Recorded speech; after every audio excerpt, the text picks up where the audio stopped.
ए मूर्ख, ये शरीर, इस शरीर संबंधी स्त्री पुत्र मित्र देह घर संपत्ति, ये काल के एक प्रहार में सब मिट्टी में मिल जाएगी, सब छूट जाएगी, कोई तेरे साथ नहीं जाएगा।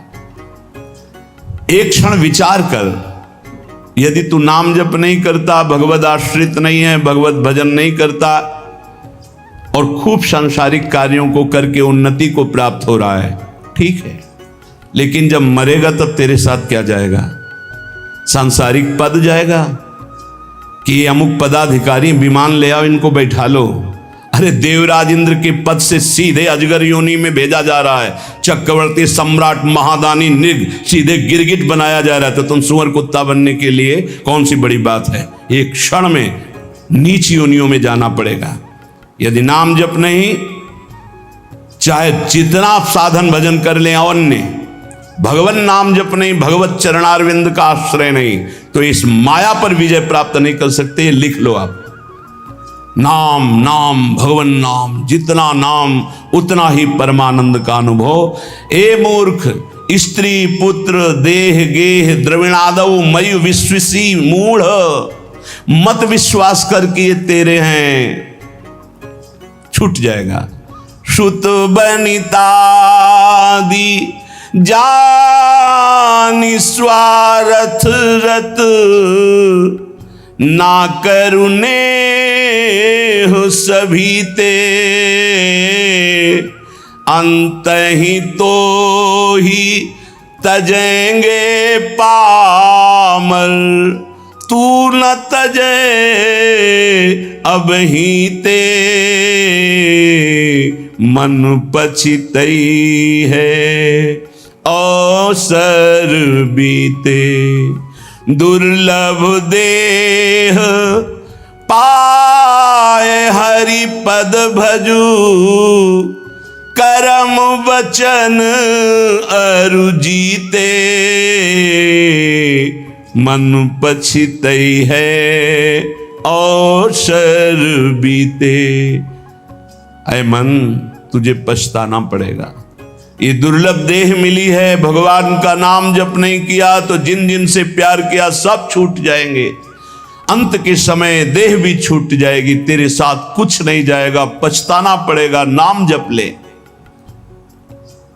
क्षणमपि नहीं विचार है, अब इस पर विचार करने का एक क्षण भी नहीं, अभी इसी क्षण से शुरू कर। राधा राधा राधा विचार है। वृंदारण्य मुखम चरणो, आ जाओ एक बार वृंदावन तो आ जाओ, सत्संग सुनो, जीवन बदल जाएगा।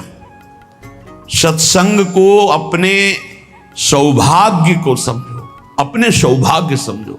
सुत दाराधन लक्ष्मी पापी के घर होए, संत समागम हरि कथा तुलसी दुर्लभ दोए, अहो भाग्यम अहो भाग्यम।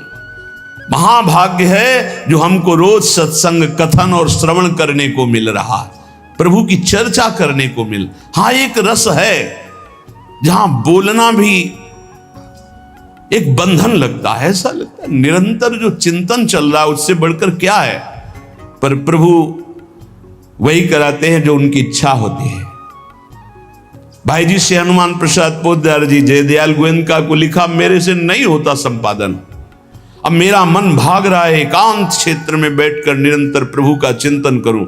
उनका नहीं, हरि की ये इच्छा है, हरि की इच्छा का अनुमोदन करना ही भजन है। वो चाहते हैं आप संपादन करो, जगत मंगल होगा, इसलिए आपको एकांत सेवन नहीं, आपको जगत मंगल के लिए संपादन। भाई जी आजीवन उसका पालन किया। प्रभु आज्ञा जेहिका जस आई, सोते भांति रहे सुख लाई, जैसे प्रभु रखते वैसे रहना। क्षणमपि नहीं विचारे। श्रीपाद कह रहे कि ऐसे संग के त्याग के लिए क्षण मात्र विचार नहीं करना चाहिए। जहां कुसंग है, धन्य है माता, धन्य है वो पिता, धन्य है वो गुरु, धन्य है वो मित्र जो भगवत मार्ग में अध्यात्म मार्ग में लगाएं, क्योंकि यही सार्थक है। भगवान ऋषभदेव जी अपने पुत्रों को बैठाल करके उपदेश करते हैं।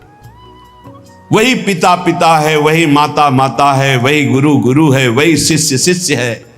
जो भगवत प्राप्ति करा दे, जो भगवत प्राप्ति कर ले इस जन्म में।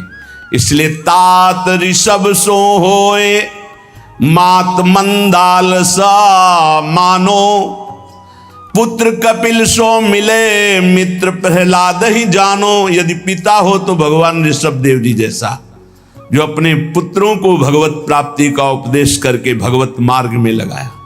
यदि माता हो तो मंदालसा जैसी, अपने पति से कहा था कि मैं शपथ खाती हूं मेरे गर्भ में जो जीव आएगा उसको मुक्त करके छोड़ूंगी। 4 पुत्र हुए, 3 पुत्रों को ब्रह्म ज्ञान का उपदेश करके जीवन मुक्त किया। पति ने हाथ जोड़ा और कहा, एक पुत्र मुझे राजपद पर बैठने के लिए दे दो, अगर आपने उपदेश किया तो वो भी बैरागी बनकर भगवत प्राप्त हो जाएगा। और उनका मैंने शपथ खाया कि मेरे गर्भ में जो भी जीव आएगा उसे भगवान की प्राप्ति कराऊंगी। तो उनका मेरा भी तो अधिकार है, यदि आप मां हो तो मैं पिता हूं, एक पुत्र मुझे दे दो। तो उनका ठीक है, मैं इस पुत्र को उपदेश नहीं करती हूं, पर मेरी भी शपथ की याद रखना, मैं उद्धार करके छोड़ूंगी, बोलूंगी नहीं। एक दिन बेटे को बुलाया और एक अंगूठी पहनाई और कहा, बेटा जब तुम्हारा मन खराब हो, ऐसा लगे कि संसार में कोई मेरा नहीं, तो इस अंगूठी में एक मैंने श्लोक लिख रखा है, उसको पढ़ लेना।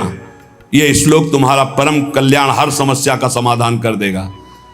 एक दिन राजकाज में जब वो राजा बन गए तो कई विपरीतताएं आती, तो सोचा ऐसी विपरीतताओं में शांति क्यों नहीं है।